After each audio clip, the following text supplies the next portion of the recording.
Have you ever felt a chilling presence in an empty room? Let's enter the world of our protagonist, a seemingly ordinary person, living a life as mundane as yours or mine. Let's call him John. John, like many of us, yearned for a change of scenery, a fresh start. This longing led him to an old, somewhat forgotten house tucked away on a quiet, secluded street. The house, with its creaky wooden floors and peeling wallpaper, held an eerie allure that was impossible to ignore. Its walls, though worn and faded, whispered tales of a bygone era, echoing with a rich history that seemed almost tangible. The high ceilings and long, narrow hallways were filled with an uncanny silence that seemed to echo back at you, amplifying your own breath and heartbeat. John was captivated by the house's old-world charm. Every room was a step back in time, every corner held a secret waiting to be discovered. But there was something else, something he couldn't quite put his finger on. A strange presence seemed to permeate the air, a feeling that he wasn't alone. The house, in its imposing silence, seemed to be watching him. He brushed it off as a figment of his overactive imagination, the result of too many late-night horror movies. As the days passed, John found himself growing more accustomed to his new home, and the strange sensations that came with it. He started to ignore the cold drafts that seemed to come from nowhere, the strange noises in the dead of night, the feeling of being watched. After all, it was just an old house, right? But as the nights began to grow longer and colder, a lingering feeling of dread started to seep into his bones. He couldn't shake off the feeling that something was not quite right. The house, with its eerie silence and chilling atmosphere, seemed to take on a life of its own. And so, the nights began to grow longer and colder with a lingering feeling of dread. In the dead of night, when even shadows seemed to hold their breath, our character first heard it. An eerie whisper, a low hum that echoed through the silent halls of the old house. The unsettling sound seemed to rise from the very depths of the earth, seeping through the worn wooden floorboards, filling the air with a chilling sense of dread. Then, the whispers turned into an incoherent murmur, as though a crowd of unseen entities were holding a clandestine gathering in the middle of the night. The character froze, his heart pounding in his chest. He could feel the cold, clammy grip of fear clutching at his heart. Every instinct screamed at him to flee, to escape the terrifying symphony of the unseen. As if the whispers weren't enough, the shadows began to dance. They moved in a macabre ballet, twisting and turning in ways that defied logic, casting terrifying images on the faded wallpaper. The character could barely believe his eyes as he watched the spectacle unfold, his mind refusing to accept the bizarre reality. Then, there were the objects. Oh, those objects. They moved of their own accord, defying the laws of physics. A chair sliding across the room, a book falling off the shelf, a picture frame tilting on its own. Each occurrence added another layer of terror to the already horrifying scenario. And yet, our character tried to convince himself that it was all just the old house settling. The creaks, the groans, the strange noises, and the moving shadows, all were just the results of an old structure battling the forces of time and nature. It was a comforting thought, a welcome respite from the terrifying alternative. But deep down, he knew something wasn't right. The chill in the air, the goosebumps on his skin, the primal fear that gripped his heart, they all pointed towards a horrifying truth. He was not alone. Something was sharing the house with him, something unseen, something supernatural.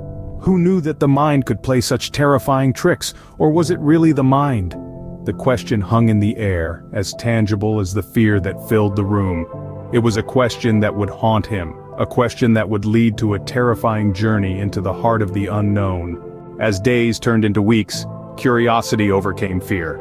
Our protagonist, driven by an insatiable thirst for answers, began digging into the history of the house. He delved into dusty records, combed through ancient property deeds, and sought out the whispers of long-deceased residents. As he peeled back the layers of time, a tragic narrative began to emerge. The house had been home to many families, but one story stood out from the rest. A tale of a family torn apart by sorrow and despair. The Hargroves, a seemingly happy family of 4, had moved into the house in the early 20th century. But happiness, it appears, is often a fleeting visitor.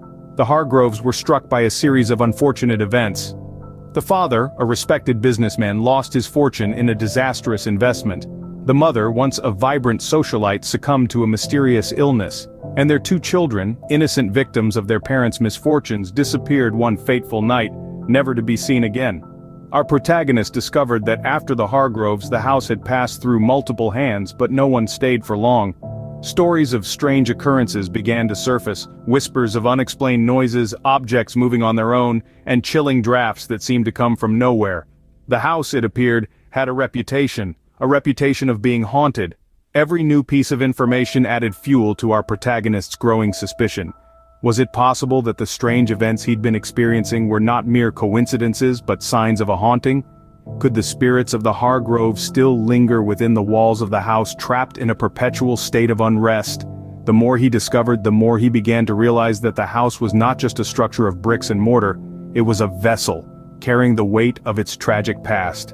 And as he delved deeper into its history, the line between the living and the dead began to blur. The past, it seems, never really leaves us. It lingers like a ghost in the shadows. But then, things took a sinister turn. The house, once merely unsettling, had become a playground for the paranormal. The manifestations grew increasingly intense, the whispers louder, and the shadows darker. No longer were these curious oddities, but rather, they were malevolent forces that seemed hell-bent on tormenting our protagonist. The once soft whispers that had been brushed off as figments of an overactive imagination now echoed through the hallways with a bone-chilling intensity. They were no longer indistinguishable murmurs but clear, coherent sentences filled with anger and resentment.